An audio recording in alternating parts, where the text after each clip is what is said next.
Bismillahirrahmanirrahim. Assalamualaikum warahmatullahi wabarakatuh. Perkenalkan, nama saya Irsad Nurdin dengan NIM 1011641 dengan dosen pembimbing Ibu Ana Dara Andriana, Skom Mkom. Pada kesempatan kali ini, saya akan menjelaskan dan memaparkan mengenai sistem informasi strategi promosi yang diambil dari penelitian tugas akhir saya yang berjudul Sistem Informasi Strategi Promosi di PT Blueprint Indonesia Perkasa dengan pendekatan Customer Relationship Management atau disingkat dengan CRM. Oke, sebelum kita masuk ke dalam sistem informasi strategi promosi atau programnya, kita terlebih dahulu memaparkan mengenai sekilasan dari program yang sudah dibuat. Saya akan menjelaskannya berdasarkan use case diagram yang sudah dibuat. Di sini untuk sistem informasi strategi promosi tersebut terdiri dari 5 aktor yang terdiri dari pelanggan, lalu admin, lalu head of sales and marketing, lalu ada chief marketing officer atau disingkat dengan CMO, dan yang terakhir ada chief executive officer atau disingkat dengan CIO. Di sini untuk setiap aktor tentunya memiliki beberapa use case, di mana seperti aktor admin ini memiliki beberapa use case yang terdiri dari mengelola profile, lalu mengelola data pesan, lalu mengelola foto, lalu mengelola informasi perusahaan, dan use case login. Lalu untuk aktor yang kedua yaitu Head of Sales and Marketing, di mana Head of Sales and Marketing ini memiliki beberapa use case yang terdiri dari mengelola data pelanggan, lalu mengelola data produk, lalu analisis bauran promosi, lalu mengelola data promosi, lalu mengelola data penjualan, lalu menyebarkan promosi ke pelanggan, lalu mengelola profile dan use case login. Lalu untuk aktor yang ketiga yaitu CMO, ini memiliki beberapa use case, diantaranya yaitu laporan data pelanggan, lalu laporan data promosi, lalu laporan data penjualan, mengelola profile dan use case login. Lalu ada CIO, di mana CIO tersebut memiliki use case yang sama dengan CMO, yaitu laporan data pelanggan, lalu laporan data promosi, lalu laporan data penjualan, mengelola profile dan use case login. Untuk keempat aktor ini, setiap use case tersebut yang sudah disebutkan tadi harus masuk terlebih dahulu ke dalam use case login untuk bisa mengakses use case yang tadi sudah saya sebutkan. Lalu untuk di use case login juga, di sini ada juga use case lupa password, di mana use case lupa password ini hanya bisa diakses jika dia sudah melewati use case login.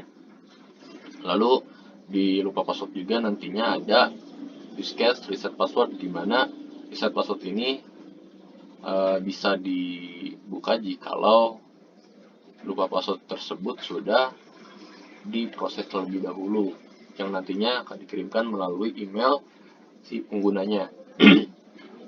Lalu untuk aktor yang kelima itu ada aktor pelanggan, di mana aktor pelanggan memiliki beberapa use case, diantaranya menampilkan informasi produk, lalu menampilkan informasi promosi, lalu menampilkan informasi perusahaan, mengirimkan pesan ke perusahaan, dan melakukan subscribe. Nah, ini merupakan kilasan dari sistem informasi strategi promosi di PT Blueprint Indonesia Perkasa. Oke, langsung saja kita masuk ke dalam programnya langsung. Di sini saya akan mempraktekkannya dimulai dari aktor admin, yang dimana aktor admin di sini mempunyai username-nya admin dan password-nya juga admin. Di sini saya akan mengecek dulu validasi dari login itu tersebut dengan masukkan data yang salah, yaitu username-nya admin 123, lalu password-nya juga admin 123, di mana username dan password yang saya masukkan ini adalah merupakan data yang salah. kita coba login, ada pesan kesalahan bahwa username tidak terdaftar. Dan kita coba pakai username yang sudah terdaftar, yaitu admin. Dan passwordnya masih merupakan password yang salah. Kita coba login, dan ada kesalahan juga bahwa password tersebut itu merupakan password yang salah. Kita coba pakai password yang benar. Kita coba login, dan kita berhasil diarahkan menuju dashboard dari halaman admin, di mana dashboard ini terdapat beberapa kilasan seperti jumlah data pesan masuk, lalu jumlah data pesan keluar, lalu jumlah data pesan sampah, lalu ada juga jumlah data fax. Kita coba masuk ke dalam pengelolaan pesan. Di sini pengelolaan pesan ada 3, yaitu pengelolaan pesan masuk, lalu pengelolaan pesan keluar, dan pengelolaan pesan sampah. Kita coba masuk ke dalam pengelolaan pesan masuk. Di sini untuk pesan masuk sudah langsung ada data pesan yang masuk ke dalam sistem. Di sini kebetulan ada satu pesan, itu dari satnurdin12@gmail.com dengan deskripsinya lorem ipsum. Di sini ada beberapa pilihan, kita bisa menghapusnya, kita bisa membalasnya, ataupun kita hanya bisa melihat detail secara jelasnya. Di sini saya akan coba untuk membalas pesan tersebut dengan mengklik tombol balas. Nah, kita akan disuruh untuk mengisi subjek dan pesan. Jadi kalau kita langsung kirim aja itu nggak bisa, karena ada validasi bahwa subjek tidak boleh kosong dan juga pesan tidak boleh kosong. Kita coba dengan subjek pengetesan email atau pesan. Lalu di sini deskripsi pesan. Kalau sudah diisi seperti ini, subjeknya sudah diisi, lalu pesannya sudah diisi, kita tinggal kirim. Nantinya kita tinggal menunggu email tersebut sudah terkirim, dan nanti ada pesan bahwa pesan balasan berhasil dikirim. Tadi dikirim ke satnurdin12@gmail.com. Kita cek apakah email tersebut benar-benar terkirim ke dalam sistem atau tidak. Nah, di sini jika tidak ada di menu utama, biasanya ada di menu promosi. Nah, kita bisa lihat bahwa ada pesan masuk di sini, pengetesan pesan. Nah, ini tanggal 19 Februari 2021 jam 14.50 sesuai ya. Kita balik lagi. Di sini untuk pesan masuk kita sudah coba, lalu pesan keluar yaitu pesan yang sudah kita kirimkan sebelumnya. Ini kita bisa lihat historinya. Kita tadi mengirimkan pesan dengan subjek pengetesan pesan itu Jumat 19 Februari jam 2:50. Kita bisa lihat. Lalu kita bisa lihat detailnya seperti apa. Dan kita juga bisa menghapus pesan tersebut. Kita coba hapus, nanti ada peringatan lagi apakah kamu yakin data tersebut dihapus atau tidak. Kita coba ya. Nah, nantinya akan terhapus dan di data itu tidak ada lagi data yang sudah kita hapus. Sebelumnya saya kelewat ya, yang pesan masuk. Ini kita coba tes dengan menghapus pesan masuk. Nanti ada peringatan juga apakah data tersebut yakin untuk dihapus atau tidak. Kita coba hapus. Nah, nantinya data tersebut sudah dihapus dan di dalam tabel sudah tidak ada lagi data yang sudah dihapus. Nah, sebetulnya untuk data yang dihapus itu tidak benar-benar dihapus, tapi dia dipindahkan ke dalam pesan sampah. Kita bisa lihat di pesan sampah. Ini ada data yang tadi. Kita coba untuk kritiknya yang terbaru.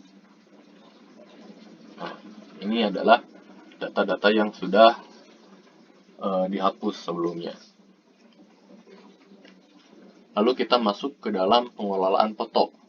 Di sini untuk pengelolaan foto terdapat 3 subbagian yang terdiri dari foto favicon, lalu ada foto logo dan foto slider. Di sini untuk foto favicon ini diperlukan untuk logo yang biasanya terdapat di navbar atas Chrome seperti ini, ada di atas yang kecil. Nah, di sini kita bisa ubah dengan ketentuan dia harus JPG, PNG, dan format gambar yang lainnya. Nah, kita coba uji validitasnya. Kita coba upload dengan file Excel. Kita coba edit. Dia tidak bisa karena file yang diizinkan itu hanya file gambar. Kita coba ubah logo tersebut dengan file gambar. Kita edit. Nah, dia akan berhasil jikalau dia gambarnya itu merupakan gambar dari merupakan gambar dengan format .jpg atau png seperti itu. Nah, kita coba edit logo. Di sini hampir sama dengan favicon, dengan ketentuan bahwa harus PNG dan JPG, lalu tidak boleh Excel seperti itu. Kita coba validitasnya. Dengan file Excel itu tidak bisa. Nah, lalu kita masuk ke dalam foto slider. Nah, untuk foto slider ini dia gunanya untuk di halaman pengunjung. Nah, saya akan tampilkan. Nah, ini merupakan foto slider yang terdapat di halaman pengunjung seperti itu. Pengaturannya ada di pengelolaan foto di subbagian slider. Di sini kita bisa ubah judulnya apa, deskripsinya apa, lalu URL-nya itu masuknya nanti bakal kemana seperti itu. Kita coba edit dengan judul edit dan deskripsinya deskripsi edit. Dan di sini juga untuk foto ini masih berlaku dengan ketentuan yang sama bahwa jika di luar PNG ataupun JPG itu tidak bisa. Kita coba dengan ketentuan yang salah.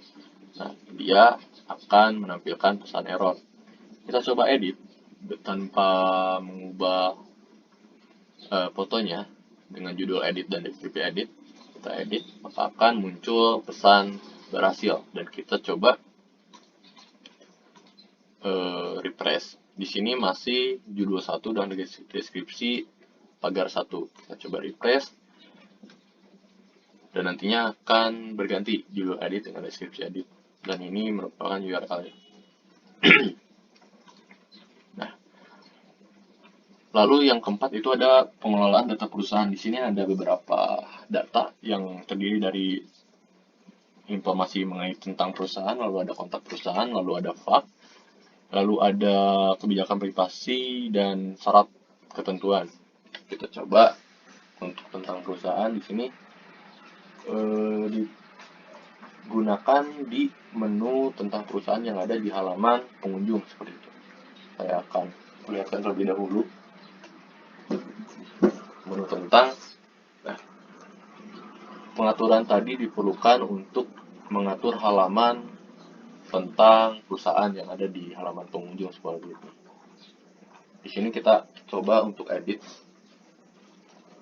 pengelolaannya. Kita coba dengan ini dengan edit, kita tambah edit aja. Lalu ini juga kita tambahkan, ini merupakan pengetesan edit. Di sini juga untuk foto masih dengan ketentuan yang sama, harus dengan ekstensi PNG ataupun JPG seperti itu. Kita coba dengan pengaturan yang salah dengan file Excel. Lalu kita akan edit tentang perusahaan. Di sini akan menampilkan pesan error karena kita memasukkan dengan ekstensi yang salah. Kita coba dengan ekstensi yang benar. Kita edit, nantinya akan muncul pesan berhasil. Kita coba lihat di halaman pengunjung, coba refresh. Nantinya akan berganti tadi dengan judulnya ada edit, lalu di deskripsinya itu merupakan kontes yang edit dan gambarnya juga sudah berganti seperti itu. Lalu kita masuk ke dalam menu kontak. Di sini ada beberapa pengetesan seperti alamat, email, telepon, link YouTube ataupun link Instagram, link Facebook, dan link Twitter. Ini dibutuhkan pada halaman pengunjung. Saya menempatkan kontak tersebut di di bagian footer, dan juga ada di halaman kontak seperti itu. Nah, kita coba untuk validasinya. Alamatnya kita tambahkan kata edit, lalu emailnya kita ganti menjadi customer service edit, dan nomor teleponnya kita ganti saja jadi 08111111 seperti itu. Kita coba edit kontak dan kita refresh di halaman pengunjung apakah berganti atau tidak, dan hasilnya berganti seperti itu. Lalu selanjutnya itu ada pengelolaan data pak, di mana pengelolaan data pak ini terdiri dari pengelolaan datanya, lalu ada penambahan data, dan ada juga pengeditan data seperti itu. Kita coba ke data pak. Nah, di sini ada beberapa action ataupun pilihan pengaturan seperti edit paknya ataupun penghapusan paknya. Kita coba menambahkan dulu. Kita coba tambahkan dulu. Di sini harus memasukkan judul pak dan deskripsi. Jika kita tidak mengisi salah satu atau keduanya, akan muncul pesan error seperti itu. Harus diisi. Kita coba judul paknya pengetesan dan deskripsinya juga pengetesan deskripsi. Kita coba tambahkan, nanti akan muncul pesan berhasil. Lalu kita coba lihat di data pak apakah masuk atau tidak, dan ada di nomor 4 itu sudah masuk datanya pengetesan di nomor 4. Lalu kita coba edit pengetesan tersebut. Nah, di sini ada pengeditannya. Kita coba judul paknya kita ganti dengan pengetesan edit dan pengetesan deskripsi edit. Kita coba edit dan nanti akan muncul pesan berhasil seperti itu. Nah, kita coba lihat lagi apakah data tersebut berhasil diedit atau tidak, dan hasilnya berhasil diedit. Lalu jika kita misalkan mau menghapus, itu bisa dihapus. Kita cuma tinggal mengklik tombol hapus, lalu ada konfirmasi lagi apakah data tersebut yakin untuk dihapus atau tidak. Coba hapus dan nantinya data tersebut berhasil dihapus. Lalu yang keempat itu ada kebijakan privasi. Nah, di sini diperlukan untuk di halaman pengunjung. Ada di bagian footer itu ada pilihan syarat ketentuan dan kebijakan privasi. Nantinya akan muncul di halaman kebijakan privasi seperti ini. Kita coba edit dengan mengedit judulnya itu kebijakan privasi edit. Kita coba edit. Kita masuk lagi ke halaman pengunjung dan kita coba refresh, dan hasilnya adalah berhasil teredit. Lalu kita masuk ke syarat ketentuan. Itu juga sama, pengaturan ini diperlukan untuk halaman syarat dan ketentuan. Nantinya akan muncul seperti ini. Kita juga bisa edit. Kita coba dengan syarat dan ketentuan edit. Nantinya akan berganti. Kita tinggal refresh dan berhasil diedit seperti itu. Nah, di sini juga ada pengaturan melalui pengelolaan profil, di mana pengelolaan profil di sini terdiri dari aktivitas yang sudah dilakukan oleh pengguna yang bersangkutan. Lalu ada profile, di mana profile ini bisa mengganti username, apakah nama pengguna ataupun email. Lalu ada ubah password seperti itu. Nah, untuk aktivitas kita bisa lihat di sini. Kebetulan di sini saya menamakan adminnya itu Ustadz Nurdina. Ada keterangan bahwa jam 15.02 lebih 24 detik hari Jumat 19 Februari itu sudah mengedit syarat ketentuan dan seterusnya mengedit kebijakan privasi, lalu menghapus fak, ada mengedit fak dan sebagainya seperti itu. Nah, Lalu ada di navbar profile juga di sini bisa mengedit username-nya, lalu nama penggunanya ataupun emailnya.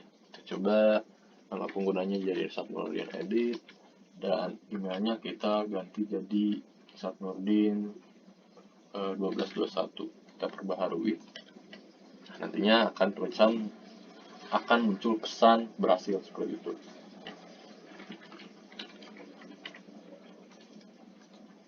Kita ganti lagi. Lalu yang ketiga itu ada pengubahan password, yang dimana password yang sebelumnya itu merupakan admin. Kita coba ganti dengan password baru. Kita coba dengan admin 123 dan passwordnya juga admin 123. Dan kita coba ubah password, akan muncul pesan bahwa password tersebut sudah berhasil diubah. Nah, untuk memastikan kita coba logout terlebih dahulu. Kita coba masukkan lagi, untuk username-nya masih sama, itu admin. Lalu passwordnya itu sudah diganti menjadi admin 123.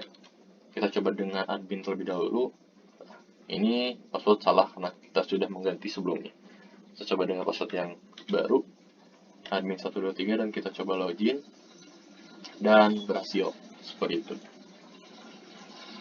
Di aktor admin ini untuk use case-nya itu hanya sekian. Kita tinggal masuk ke aktor Head of Sales and Marketing. Kita coba logout lagi. Nah, kita tinggal login menggunakan username dari Head of Sales and Marketing. Di sini saya username-nya itu marketing dengan passwordnya itu admin. Coba masuk dan kita langsung diarahkan ke dashboard dari halaman marketing seperti itu. Nah, di sini ada beberapa kilasan seperti jumlah data pelanggan, jumlah data subscribe, jumlah data promosi, dan jumlah data penjualan seperti itu. Nah, untuk yang pertama itu ada pengelolaan pelanggan. Di sini ada beberapa subbagian seperti data subscribe, lalu ada data pelanggan, lalu ada tambah data pelanggan. Seperti itu. Kita masuk dulu ke dalam data subscribe. Nah, di sini merupakan data yang muncul ketika ada pengunjung ataupun pelanggan yang sudah melakukan subscribe di halaman pengunjung. Di sini contohnya saja ada 6 data yang merupakan emailnya itu yang sudah terdaftar 115@gmail.com.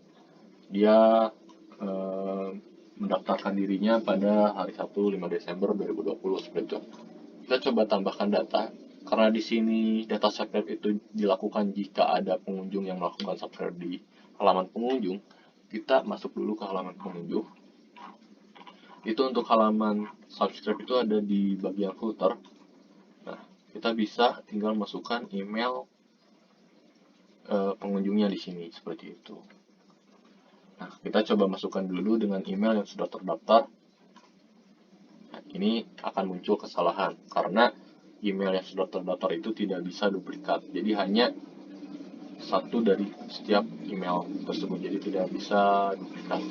Kita coba dengan email yang baru, misalkan Satnurdin 1221 yang belum terdaftar.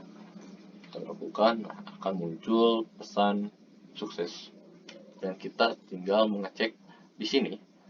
Karena masih ada 6 data, tadi ada penambahan 1 data harusnya menjadi 7, dan kita coba refresh dan hasilnya sudah ada. Yang tadi Satnurdin 1221 pada hari Jumat 19 Februari 2021 pada pukul 15:07 seperti itu. Lalu yang kedua ada pengelolaan data pelanggan. Nah, pengelolaan data pelanggan ini kita ada beberapa pilihan, yaitu menambahkan datanya, ada pengeditan datanya, dan penghapusan datanya. Kita coba dengan penambahan data pelanggan terlebih dahulu. Kita coba dengan nama pelanggannya itu Satnurdin. Lalu teleponnya 08 111 untuk sementara, lalu emailnya 912 dan alamatnya kita coba alamat yang tersedia seperti itu. Lalu kita coba tambahkan pelanggan, nanti akan muncul pesan berhasil. Lalu kita cek di data pelanggan apakah sudah berhasil masuk apa tidak. Nah, dan hasilnya adalah berhasil masuk. Pada poin 2, Nurdin dengan nomor telepon dan email lalu alamat. Nah, di sini juga kita bisa mengedit datanya. Jika ada kesalahan atau apapun itu, ya coba edit dengan nama pelanggannya Nurdin edit.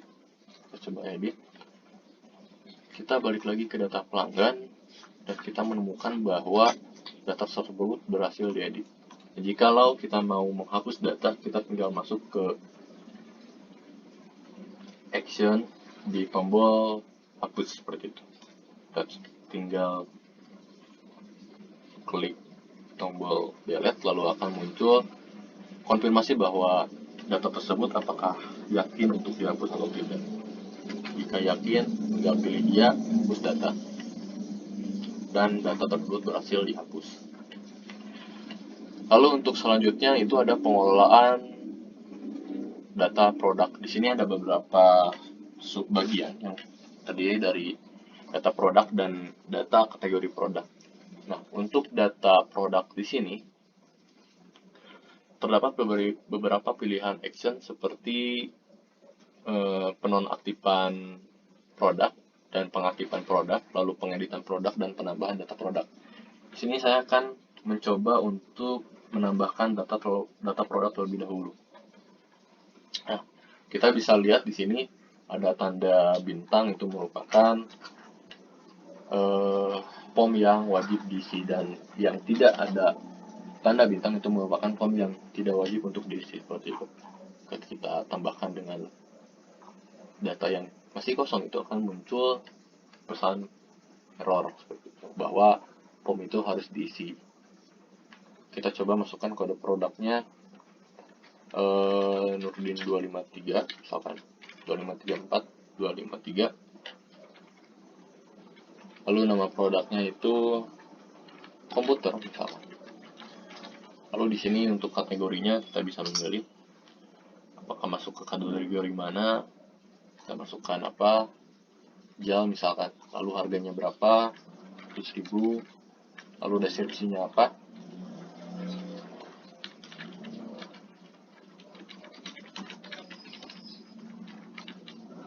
Pengetesan.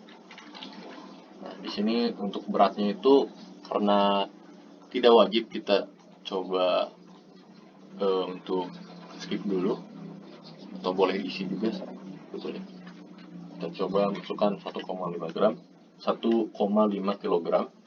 Lalu kandungannya kita tulis dulu kandungan, lalu manfaat kita tulis manfaat, lalu efek samping kita tulis efek samping. Nah, di sini untuk foto produk itu masih dengan ketentuan yang sama, di mana harus berformat PNG ataupun JPG. Kita coba masukkan foto yang ada, kita tambahkan produk, nantinya akan muncul pesan bahwa data produk tersebut berhasil ditambahkan. Seperti kita masuk ke data produk, apakah masuk ke dalam produk tersebut atau tidak, kita tinggal mengurutkannya berdasarkan modified-nya. Nah, di sini muncul nama produknya komputer yang tadi sudah kita tambahkan sebelumnya. Nah, di sini kita bisa mengaktifkan ataupun menonaktifkan produk tersebut, di mana fungsi tersebut itu berguna untuk pengelolaan di halaman pengunjungnya. Kita coba cek terlebih dahulu di halaman produk, di halaman pengunjung. Itu kita akan menemukan yang namanya produk komputer dengan harga 100.000 dan logonya yang tadi sudah kita masukkan. Ini muncul dikarenakan produk tersebut aktif. Jika kita ingin menonaktifkan produk tersebut, kita tinggal mengklik tombol power. Nantinya jika kita klik akan muncul konfirmasi apakah yakin untuk dinonaktifkan apa tidak. Jika yakin, kita tinggal tekan ya. Dan nantinya si komputer tersebut akan ada keterangan nonaktif dan power tersebut akan berwarna merah seperti itu, dan kita tinggal cek lagi ke halaman pengunjung. Itu yang harusnya ada tadi itu jadi tidak ada produknya karena kita sudah menonaktifkan produk tersebut.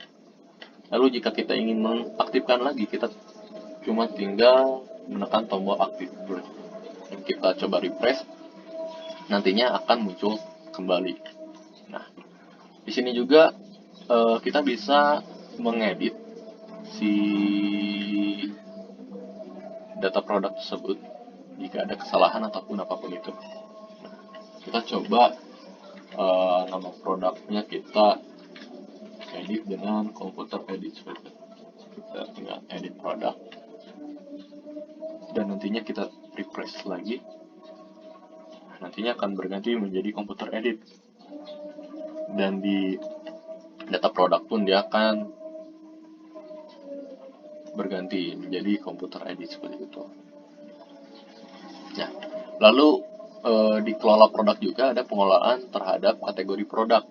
Di sini kategori produk ini untuk memfilter produk-produk agar dapat termanage dengan baik. Nah, di sini kita bisa menambahkan data produknya, mengedit kategori produknya, lalu menghapus kategori produknya. Kita coba menambah kategori produknya dengan elektronik misalkan. Kita tambahkan. Nah, nantinya data tersebut akan muncul di data kategori produk. Halaman kedua. Nah, ini nama kategorinya elektronik dengan jumlah produk yang terintegrasi dengan elektronik itu 0 produk karena belum ada produk yang berkategori elektronik. Kita coba masuk lagi ke data produk.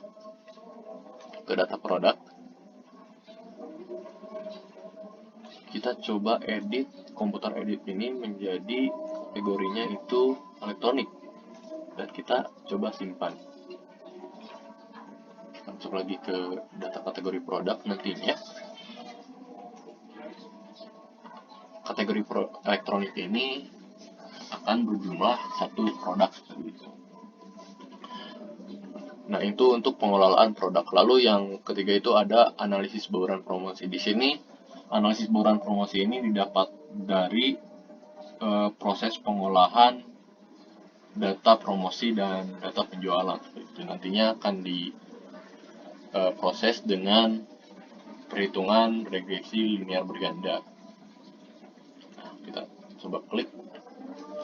Nantinya untuk hasilnya akan langsung muncul di halaman analisis bauran promosi seperti koefisiennya, lalu ANOVA tabelnya, lalu model summary-nya, lalu tabel perbandingan uji hipotesisnya, lalu ada urutan perbaikan penentuan strategi promosinya.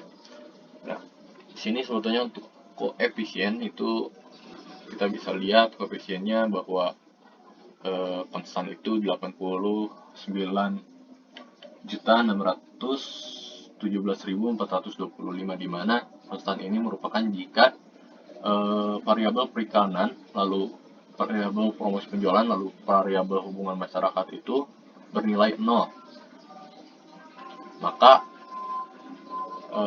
hasil penjualan akan bernilai 89.617.425 rupiah seperti itu. Dan jika nilai promosi penjualan dan hubungan masyarakat bernilai 0, sedangkan periklanan mempunyai nilai, maka dia bernilai 4,771 seperti itu. Dan promosi penjualan juga bernilai 7,396 dengan catatan variabel perikanan dan variabel hubungan masyarakat bernilai 0, dan hubungan masyarakat bernilai 7,689 dengan catatan bahwa variabel perikanan dan promosi penjualan itu bernilai 0. Lalu di sini juga ada tabel ANOVA dan tabel summary. Ini digunakan untuk perhitungan pada tabel perbandingan uji hipotesis, di mana uji T parsial ini didapatkan dari tabel koefisien, di mana dengan membandingkan nilai T tabel dengan T hitung. Nah, nantinya akan didapatkan bahwa uji T parsialnya itu apakah berpengaruh terhadap variabel hasil penjualan atau tidak. Nah, di sini kita mendapatkan bahwa variabel periklanan itu berpengaruh terhadap variabel hasil penjualan. Lalu di sini juga kita mendapatkan variabel promosi penjualan itu berpengaruh terhadap variabel hasil penjualan. Dan variabel hubungan masyarakat ini didapatkan tidak berpengaruh terhadap hasil penjualan. Tetapi secara simultan ataupun bersama-sama, itu ketiga variabel tersebut berpengaruh terhadap hasil penjualan. Dan jika kita lihat berdasarkan koefisien determinasinya, itu cukup besar, yaitu berpengaruh sebesar 92,4%, di mana nilai ini berarti bahwa variabel yang sebelumnya yaitu periklanan, promosi penjualan, dan hubungan masyarakat ini berpengaruh sebesar 92,4% terhadap hasil penjualan. Di mana sisa dari 92,4% itu yaitu 7,6% itu merupakan variabel lain di luar dari variabel periklanan, promosi penjualan, dan hubungan masyarakat seperti itu. Lalu kita ada tabel urutan perbaikan penentuan strategi promosi. Di sini hanya menampilkan dua variabel saja, dikarenakan berdasarkan uji tabel sosial, itu hubungan masyarakat tidak berpengaruh terhadap hasil penjualan. Maka yang berpengaruh itu merupakan variabel periklanan X1, lalu variabel promosi penjualan X2. Di mana nilai hitung untuk variabel periklanan itu 3,513 yang mengakibatkan dia menjadikan prioritas kedua, dan nilai promosi penjualan itu nilai hitungnya 5,321, di mana nilai tersebut menjadikan dia prioritas pertama dikarenakan nilai terhitung dari promosi penjualan lebih besar dari variabel periklanan. Seperti itu. Dan di sini untuk analisis bauran promosinya. Lalu kita masuk ke pengelolaan promosi. Nah, di sini untuk pengelolaan promosi itu ada beberapa fungsi di mana dia bisa menambahkan data promosi, lalu mengedit data promosi, lalu ada detail data promosinya, lalu menghapus data promosinya, lalu bisa mengaktifkan ataupun menonaktifkan data promosi seperti itu. Kita coba tambahkan dulu data promosinya. Kita coba kode promosinya dengan 2020. Nama promosinya promosi pengetesan. Kita coba deskripsinya itu deskripsi pengetesan, anggaran biayanya setelah cukup 100.000, lalu syarat penentuannya semacam syarat penentuan, lalu waktu promosinya kita bisa mengatur dari kapan sampai kapan. Misalkan kita mengaturnya dari 25 Februari sampai 25 Maret. Kita tinggal apply, lalu kita masukkan fotonya, kita tinggal tambahkan promosi. Nantinya akan muncul pesan bahwa promosi tersebut berhasil ditambahkan. Kita tinggal lihat di halaman data promosi itu sudah ditambahkan nama promosinya, promosi pengetesan, dan sebagainya. Nah, promosi ini bisa disebarkan ke pelanggan secara langsung dengan menekan tombol bagikan promosi. Nah, di sini untuk penyebarannya itu menggunakan email yang didapat dari data pelanggan ataupun data subscribe yang sudah ada di dalam sistem. Kita coba tambahkan bagikan promosi tersebut. Jika yakin, maka tekan ya, dan promosi tersebut berhasil dibagikan. Nantinya untuk promosi yang sudah kita pilih untuk dibagikan nantinya akan terkirim ke setiap pelanggan yang sudah terdaftar di dalam sistem seperti itu. Kita juga di sini bisa menonaktifkan ataupun mengaktifkan promosi. Nah, kita coba lihat dulu di halaman promosi, di halaman pengunjung itu muncul promosi pengetesan dikarenakan produk tersebut aktif. Nah, jika kita ingin menonaktifkannya, kita tinggal menekan tombol nonaktifkan data. Nantinya akan ada keterangan nonaktif. Kita tinggal refresh dan nantinya tidak akan muncul di halaman pengunjung. Jika kita ingin mengaktifkannya lagi, kita tinggal aktifkan datanya. dan nantinya akan muncul lagi di halaman pengunjung seperti itu. Lalu kita bisa mengedit data tersebut. Kita coba edit dengan nama promosinya, promosi pengentasan edit seperti itu. Kita coba edit dan nantinya akan otomatis teredit. Lalu di promosi ini juga kita bisa mengedit detail promosinya seperti ini. Nah, di sini belum ada nama produk yang terintegrasi dengan data promosi yang sudah kita tambahkan karena datanya masih baru. Jika kita ingin menambahkan data produknya, kita tinggal tambahkan data produknya. Misalkan kita menambahkan acne facial wash, kita coba tambahkan. Nah, nantinya kita tinggal refresh, nantinya akan ada datanya di sini dengan nomor, kodenya, nama produknya, dengan harganya, dan kita bisa mengedit diskonnya berapa. Misalkan diskonnya 12.000, misalkan 25.000, kita tinggal save. Nah, nantinya untuk pengaturan ini nantinya akan berguna di halaman pengunjung. Jika kita mengklik detail promosinya, nanti akan muncul produk promosinya yang tadinya 125.000 menjadi 100.000 dikarenakan diskon yang sudah kita atur itu sebesar 25.000 seperti itu. Nah, itu untuk pengelolaan promosi. Lalu ada pengelolaan penjualan. Nah, di sini untuk pengelolaan penjualan ada beberapa fungsi seperti penambahan data penjualan, lalu pengeditan data penjualan, lalu detail penjualannya, dan penghapusan data penjualan. Kita coba menambahkan data penjualan terlebih dahulu. Kita masukkan kode penjualannya, misalkan A2020, deskripsinya, deskripsi misalkan, lalu hasil penjualannya. Ini merupakan hasil penjualan total, misalkan 2 juta. Nah, ini waktu penjualannya itu kapan? Misalkan Juni 2021.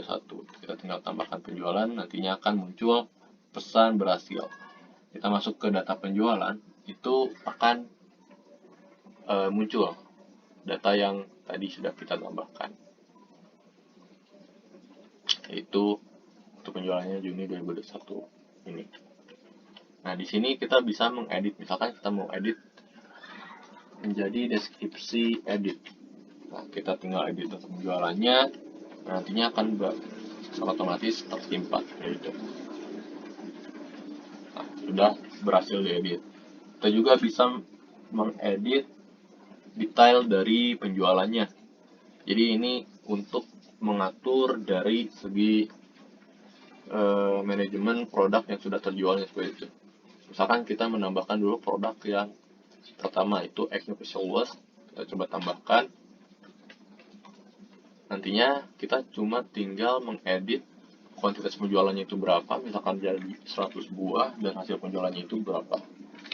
Misalkan 10 juta. Nantinya kita tinggal save dan nantinya akan otomatis tersimpan seperti itu.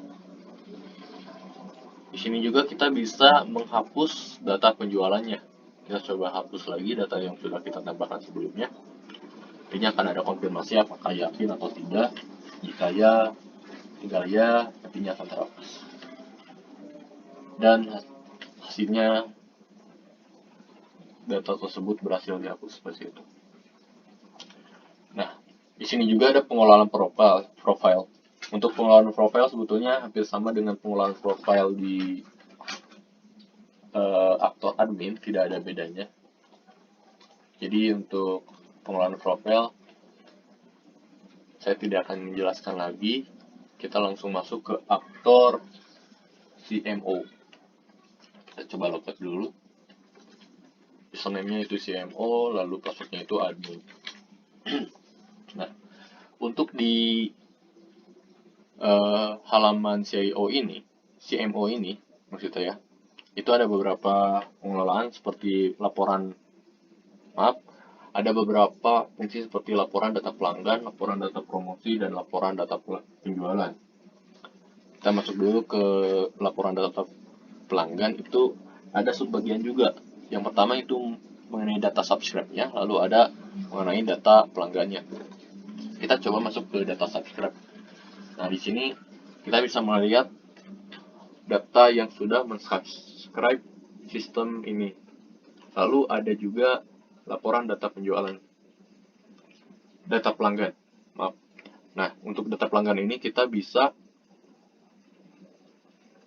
melakukan print, melakukan download dalam format PDF, lalu melakukan download dalam bentuk Excel. Kita coba dulu dengan memprint.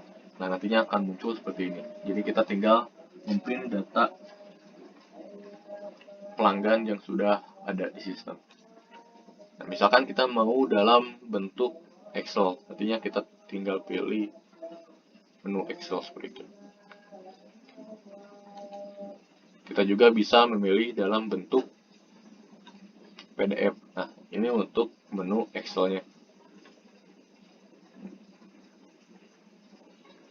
Nah, nantinya akan muncul seperti ini.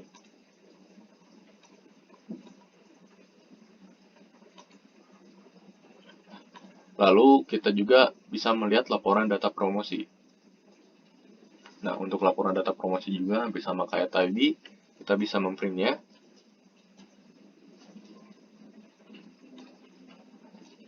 Kita juga bisa mendownloadnya dengan ekstensi Excel ataupun ekstensi PDF seperti itu. Lalu ada juga laporan data penjualan yang sama seperti tadi, itu bisa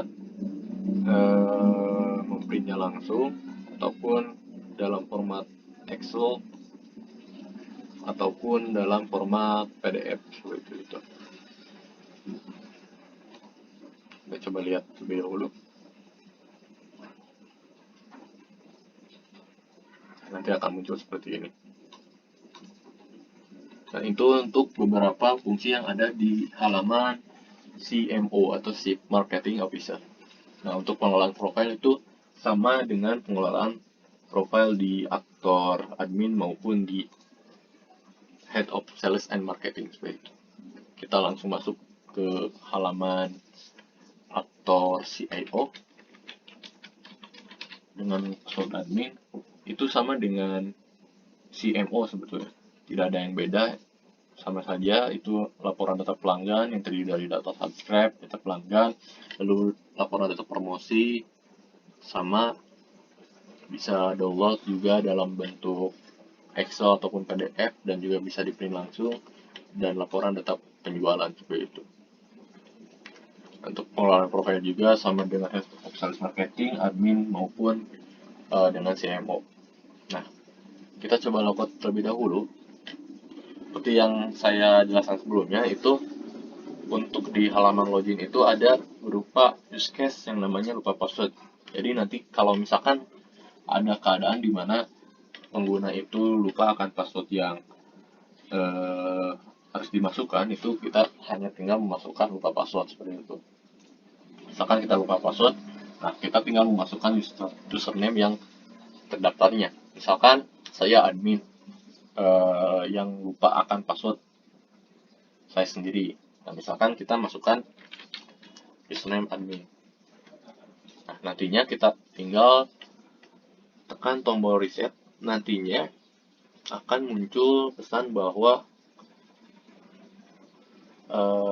kita harus mengecek email untuk mereset password. Nah, email di sini adalah email yang terintegrasi sama informasi akun pengguna kita.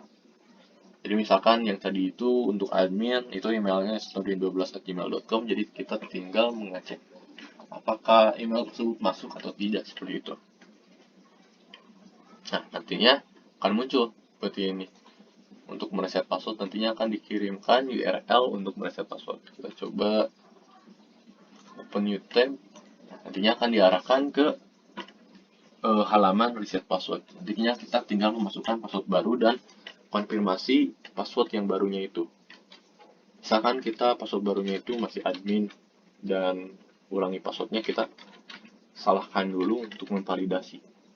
Kita coba reset password dan nantinya akan muncul pesan bahwa password baru itu harus sesuai dengan ulangi password. Jadi jika password barunya kita admin, berarti ulangi passwordnya juga harus admin seperti itu. Kita coba reset password. Nah, nantinya akan muncul pesan bahwa password tersebut sudah berhasil di reset seperti itu. Nah, itu untuk halaman administrator, yang dimana administrator ini terdiri dari admin, head of sales and marketing, CMO, dan CIO seperti itu. Kita coba masuk ke halaman aktor pengunjung. Nah, di sini ada beberapa menu seperti menu beranda, menu produk, menu promosi, tentang, dan kontak seperti itu. Nah, untuk di menu beranda kita bisa melihat beberapa kilasan seperti slidernya, apakah ada promo atau tidak. Lalu di sini juga ada kilasan dari promo yang sedang berlaku seperti promosi pengetesan edit, lalu ada promosi perayaan ulang tahun. Lalu ada produk juga. Nah, di sini bisa memfilter berdasarkan kategorinya. Seperti itu. Lalu di bagian footer di sini ada kategori produk. Lalu ada FAQ, ada bantuan seperti FAQ, syarat ketentuan dan kebijakan privasi. Lalu ada kontak perusahaan seperti telepon, email, Facebook, Instagram, Twitter, dan YouTube. Lalu ada menu subscribe yang sudah kita contohkan sebelumnya. Lalu kita masuk ke menu produk. Itu kita bisa menemukan produk yang tersedia di PT Blueprint Indonesia Perkasa. Kita juga bisa memfilternya. Begitu. Jika misalkan kita ingin melihat lebih detail produk tersebut seperti apa, kita tinggal klik selengkapnya. Nantinya akan muncul harganya berapa, lalu deskripsinya apa, itu juga ada kontak perusahaannya, lalu kita ada disediakan informasi tambahan seperti beratnya berapa, lalu kandungan bahannya, manfaatnya, dan efek sampingnya. Dan kita bisa lihat juga SKU-nya apa, lalu kategori produknya juga apa. Dan di sini ada produk terbaru yang ditambahkan oleh sistem seperti itu. Nah, lalu kita masuk ke halaman promosi. Nah, di halaman promosi ini kita coba di halaman promosi ini kita disuguhkan beberapa promosi yang tersedia di PT Blueprint Indonesia Perkasa. Kita coba lihat promosi akhir tahun. Nah, di sini kita akan muncul deskripsinya apa, lalu fotonya, lalu kita juga tahu bahwa periode promosinya itu dari kapan sampai kapan berlakunya, lalu ini merupakan produk-produk yang termasuk ke dalam promo dari promo akhir tahun seperti itu. Nah, ini beberapa produk yang termasuk promo. Apakah dari harga-harganya, misalkan dari 130 menjadi 110, yang dari 123 menjadi 113 dan sebagainya. Dan di sini juga ada syarat ketentuan dari promo tersebut. Lalu kita masuk ke halaman tentang. Ini seperti yang dijelaskan tadi, itu ada mengenai tentang perusahaannya itu seperti apa, apakah sejarahnya ataupun track recordnya dan lain sebagainya. Lalu di kontak itu, di halaman kontak itu ada alamat tentunya, lalu ada nomor telepon yang bisa dihubungi, lalu ada email dari customer service-nya. Dan kita juga bisa langsung mengirimkan pesan ke perusahaan. Ya, tinggal memasukkan email dan pesan yang akan disampaikan kepada perusahaan. Kita tinggal mengirimkan kirim. Nantinya akan muncul pesan bahwa pesan tersebut sudah berhasil dikirimkan. Nah, itu sebagian besar dari program yang sudah saya buat, yang dimana program tersebut merupakan sistem informasi strategi promosi di PT Blueprint Indonesia Perkasa untuk membantu Head of Sales Marketing dalam menentukan strategi promosi untuk kedepannya, dan juga untuk mempertahankan pelanggan baru ataupun pelanggan lama dengan menyediakan beberapa fitur seperti pemberian informasi produk, pemberian informasi promosi, lalu melakukan subscribe, dan penyebaran informasi promosi ke email setiap pelanggan yang sudah terdaftar ke dalam sistemnya. Mungkin cukup sekian pemaparan dari saya mengenai sistem strategi promosi ini. Mohon maaf jika ada kata yang salah ataupun kalimat yang tidak berkenan. Billahi taufiq wal hidayah. Wassalamualaikum warahmatullahi wabarakatuh.